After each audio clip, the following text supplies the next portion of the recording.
지난 시간에 이제 부합물에 대해서 제가 간략하게 말씀드렸습니다. 그래서 일단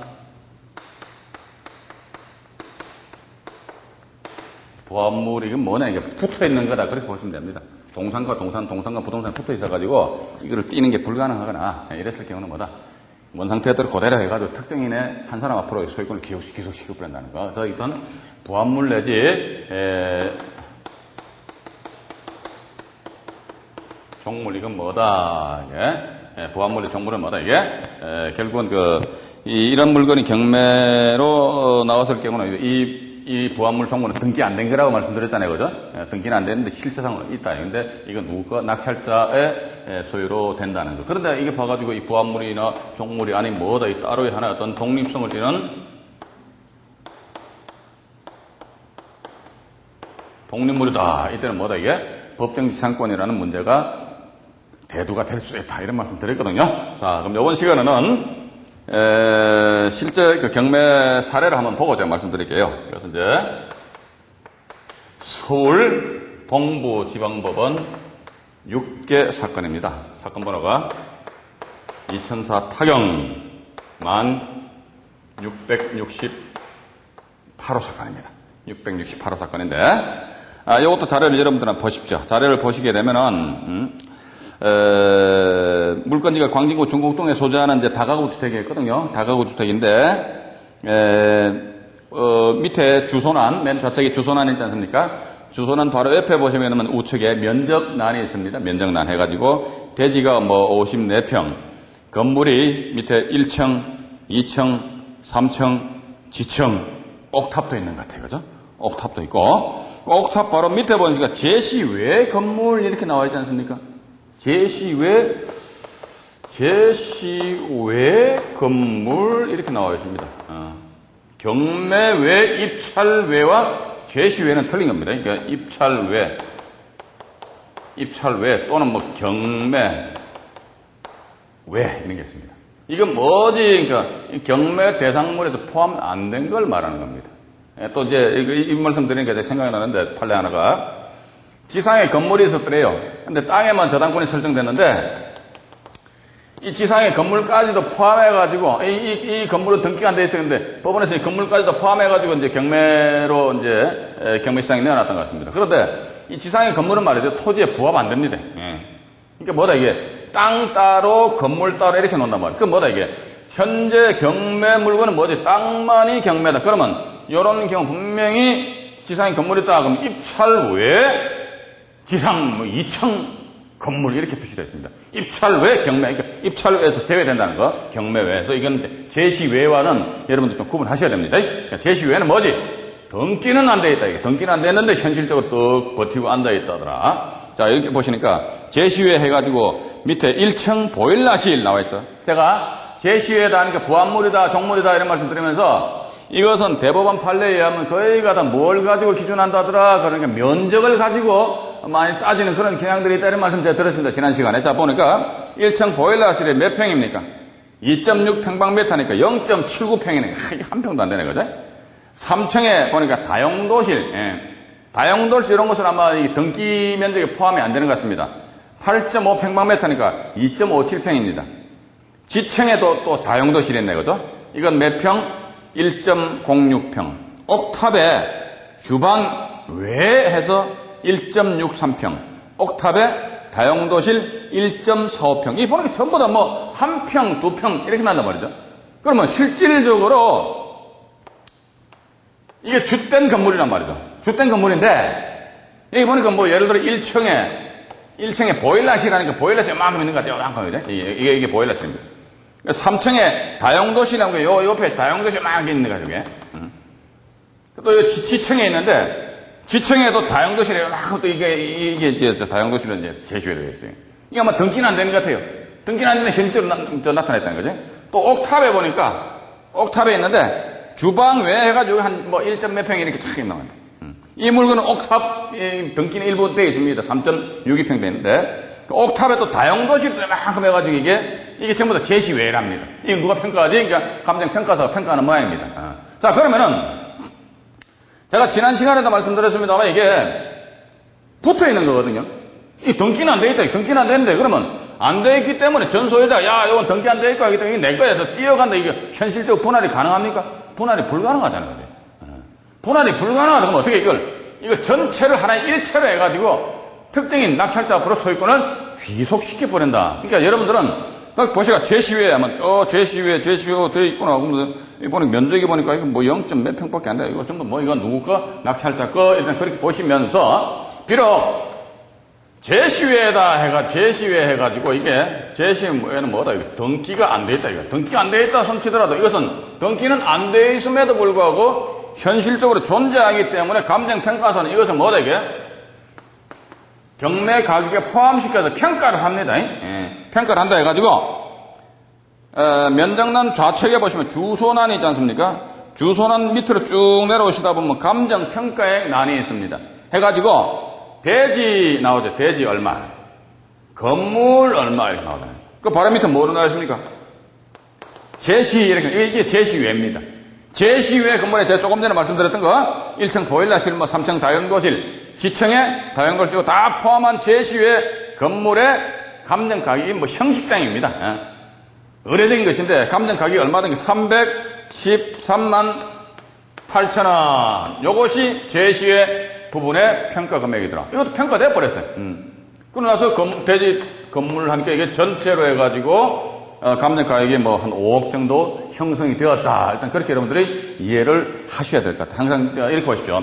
제시외로 표시되었다 했을 경우에 제시외 대상 부동산의 면적을 일단 1차적으로 보시라는 겁니다. 면적이 봐가지고 주된 물건 대비해가지고 그 면적이 상당히 협소하다면 이건 누구 거? 낙찰자 거다. 일단 그렇게 여러분들 좀 이해를 하시면서 우리가 이제 이 경매 정보지를 보시니까 한번 이 물건은 다가구 주택인데요. 보니까 임차인 관계난 가지고 우리가 간단하게 한번 언급을 한번 해보자 이겁니다. 뭐 떡본 김에 제사 지낸다고. 자 그러면은 맨 우측에 보시니까 등기부상의 권리관계난이 있지 않습니까? 등기부상의 권리관계난 딱 보는 순간에 우리는 뭐다? 일단 말소기준 권리를 찾자. 말소기준 권리 어떤 겁니까? 2002년 4월 1일자 영주 상호 신용금고에서 어이구 가압류 해버렸네. 가압류. 요 사안에 있어서 말소기준권리 이거 가압류가 됩니다. 따라서 가압류 영주상호 신용금고 밑줄 쫙 그어놓으시죠. 그래가지고 이게 가압류권자 이 청구 채권액이 얼마더라? 그러니까 6억 7,634만 원이네요. 그죠? 6억 7,634만 원이 가압류가 돼 있어요. 그 다음에 그 밑에 임차권, 송정남, 임차권, 조진영 하면 이 양반들은 전부 다 이 임차인들 같아요. 아마도 이제 임차권자, 이 사람들 임차권 등기를 했다는 것은 집주인이 아마 엄청 애를 먹인 것 같아. 계약갱 끝났는데 전세금도 안 돌려주고 하니까 막 성질이 나니까 이 두 양반들은 임차권 등기를 한 것 같습니다. 그러니까 보니까 우리가 이 경매 물건에서 임차권 등기를 했다고 하면 송정남시 하니까 2002년 10월 22일 날 이게 임차권 등기된 날짜거든요. 이 날짜는 우리 신경 쓸 필요 없습니다. 이거 뭐다? 이 날짜에 임차권 등기됐다는 거예요. 그러면은 여기 중요한 것은 뭐지? 그러니까 딱 세 가지입니다. 임차인의 보증금액, 이 양반 보증금액 얼마입니까? 5,500이죠. 5,500 밑줄 쫙. 딱 바로 밑에 보시니까 전입 날짜 언제입니까? 96년 3월 26일 여기 밑줄 쫙 그죠? 다음 바로 밑에 확정일자 해서 언제? 98년 8월 27일 여기도 밑줄 쫙. 이 세 가지만 딱 보시면 돼요.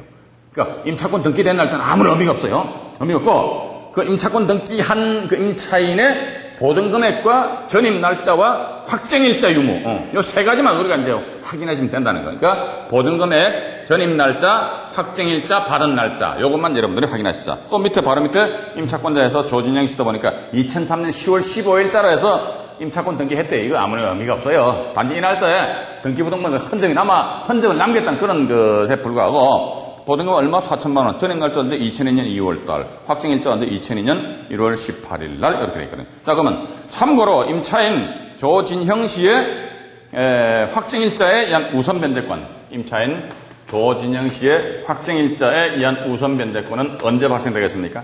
임차인 조진형 씨는 확정일자니까 2002년 1월 18일 날 받았다는 거죠? 그럼 언제입니까? 2002년 언제입니까? 1월 18일입니까? 그건 아니죠, 그죠? 2002년 언제? 2월 언제? 7일 몇 시? 오전 0시. 이거 딱 보시고, 야, 이게 왜 2월 7일 오전 0시냐라고 생각하시는 분들이 계시다면 그분은 조금 공부를 좀 더 하셔야 돼. 이게 기본 ABC입니다. 자, 어쨌든, 이 확정일자에 의한 우선 면접권은 모두 임차인의 대항력을 전제로 하기 때문에. 따라서, 이 양반 전입신고 언제 했습니까? 2002년 2월 6일에 했잖아요. 2월 6일에 했으니까 대항력 언제 발생됩니까? 2002년 2월 7일이죠. 몇 시? 오전 0시니까. 2002년 2월 7일 오전 0시 땡 하면서도 대항력이 발생되니까 이에 의한 뭐다 확정일자 우선 면접권이 발생이 된다는 거. 그렇게 여러분들 좀 정리를 하시면서 압류해서 광진구에서 압류를 했네요. 아, 구청에서 압류했다. 요건 뭐다? 국세, 지방세. 요건 국세가 아닌 지방세. 그죠?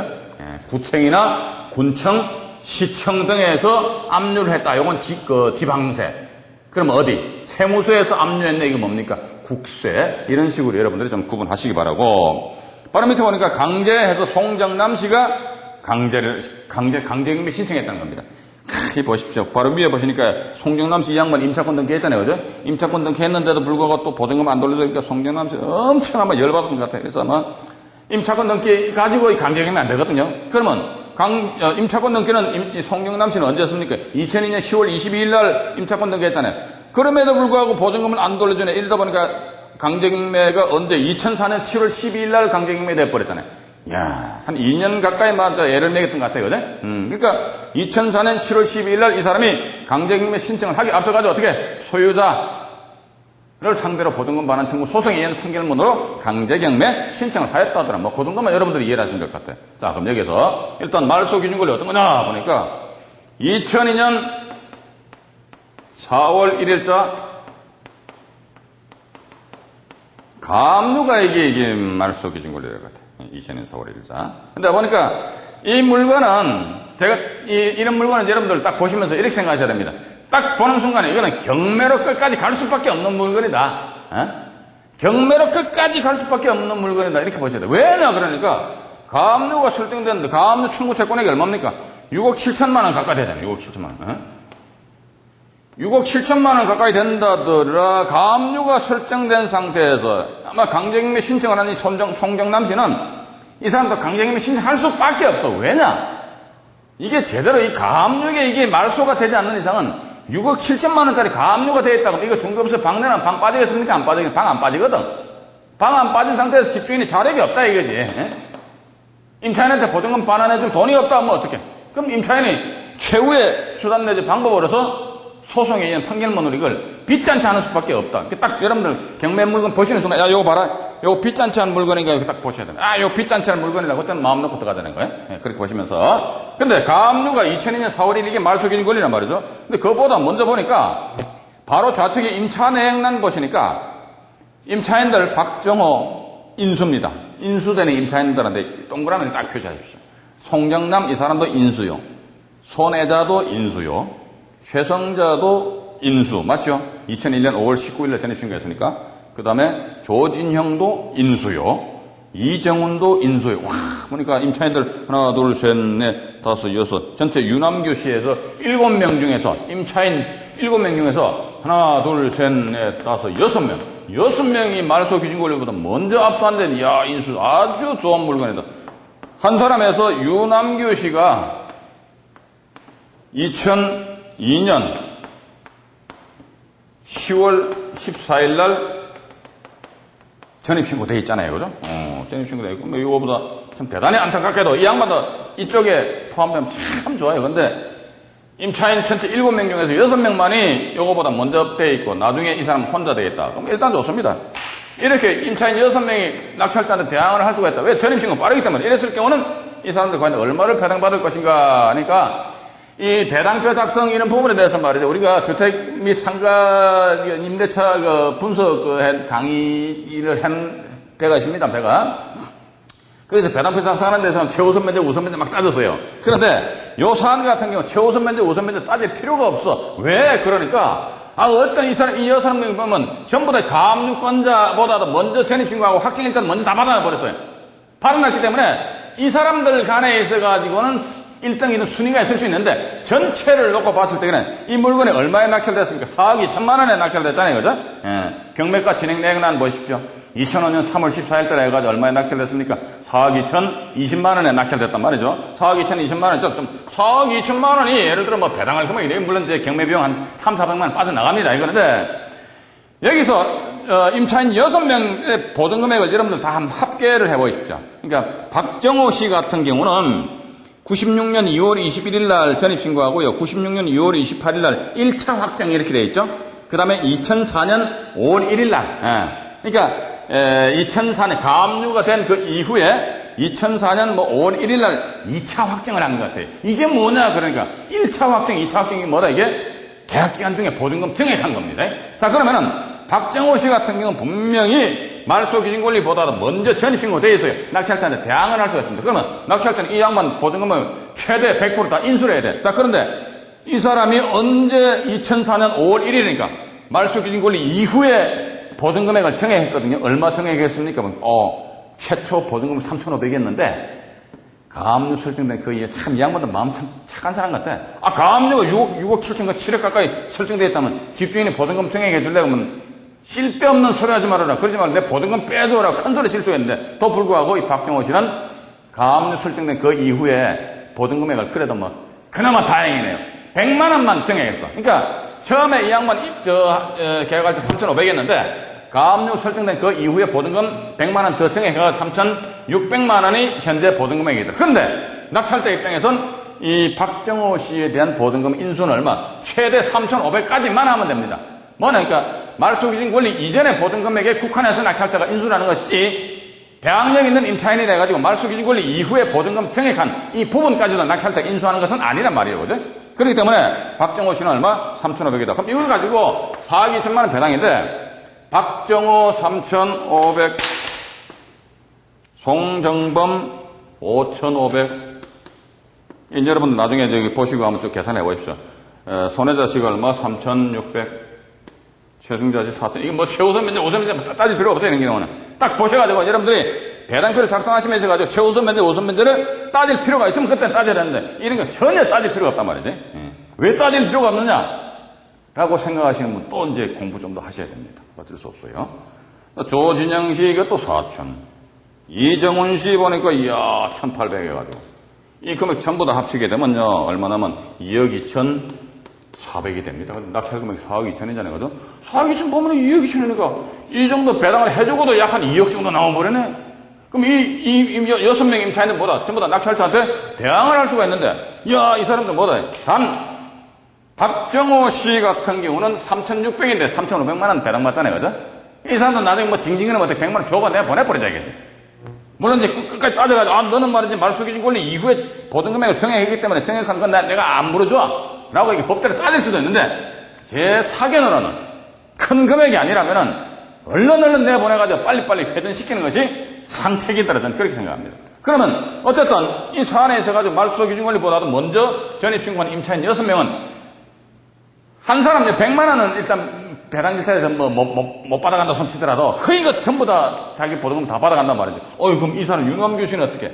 이건 나중에 이제 우리 신경 조금 여유가 있으면 그때 이 양반이 얼마 배당 받는가 이걸 한번 따져보시면 되는데 요건 제가 나름대로 배당표를 작성해 보니까 윤감교 씨는 확정일자도 나중에 받았거든요. 그래가지고 아마도 이 가압류권자하고 둘이서 동순위로서 지위를 가집니다. 이게 왜 동순위냐 이게 대해서 이해가 안 되시는 분들은 가압류 가처분 가등기 그 부분을 참조하시기 바라는데 어쨌든 동순위로서 지위를 가지니까 배당을 다 해주고 나서도 나머지 잔여 금액 가지고 6억 7천 대비 윤남규 씨 보증금액이 얼마? 4,500이잖아요. 그죠? 이걸 동순위로서 비례배당이 하니까 제가 아까 그 계산을 해보니까 약 한 1,100만 원 정도 윤남규 씨는 4,500 중에서 한 1,100만 원 정도만 배당을 받아갈 따름이더라. 그러니까 이 양반에 대해서 나중에 명도할 적에 그것도 전체 임차인들이 7명인데 그중에 6명은 그냥 조용히 나간다. 1대1이잖아요. 이런 경우 명도하기 좀 쉽지 않겠느냐. 또 나아가서 명도 집행함에 있어가지고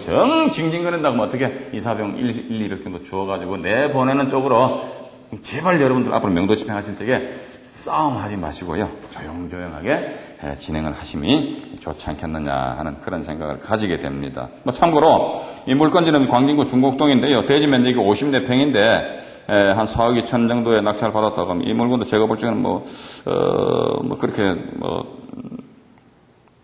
투자함에 있어가지고 실패한 투자는 아니다. 저는 그렇게 보고 있습니다. 어쨌든 지금 제가 이 자료를 가지고 이제 제시회에 대해서 말씀드리는데 떡본 김에 제사 지낸다고 여기까지 제가 설명을 쭉 드렸거든요. 사실은 이거 설명드리는 것이 주된 내용은 아닙니다. 어쨌든 우리는 경매 정보지상에 보니 개시외하고 입찰외, 경매외는 분명히 구분하셔야 됩니다. 제시외는 뭐다? 이게 등기는 안 돼 있어 그런데 이 부합물이나 종물이나 이런 측면에서 접근하는데 입찰외, 경매외다 그러면 경매 대상과는 전혀 별개라는 거.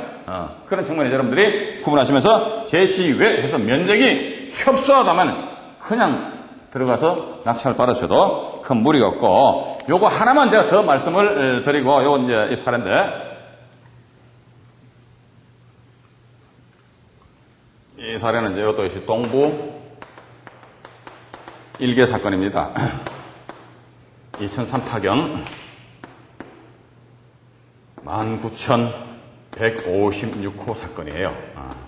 요건 제가 또 자료를 여러분들 보시니까 밑에 면적란이 있지 않습니까? 면적란에 보시니까 대지가 37평에다 건물 1층, 2층, 지층 밑으로 쭉 내려가 있죠, 그죠? 그 다음에 방 3개, 욕실 2개 바로 밑에 제시외 건물 나와 있습니다.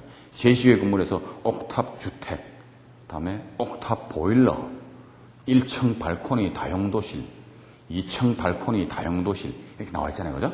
이게 뭐다? 전부 다 면적이 상대적으로 협소하다면은 본체에 딸린 그런 부분이라면 따라서 이거는 딱 붙어있기 때문에 따로 분리가 불가능하기 때문에 이것도 뭐 하나의 어떤 부합물로 봐야 됩니다. 이런 경우는 건물에 붙어있으면 이게 부합물입니다.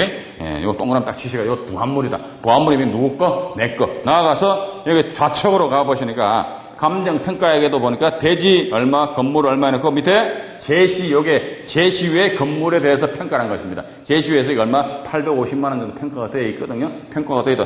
제시외에서 비록 등기는 안 되어 있음에도 불구하고 금액으로 환산이 되어 있다. 그럼 이거 뭐다? 이게 누구 거? 낙찰자 거다. 이런 식으로 여러분들이 분석을 하시기 바라겠습니다. 자, 다음 시간에는 자료 2번 지상에 수목을 식재하는 그런 경우가 있거든요.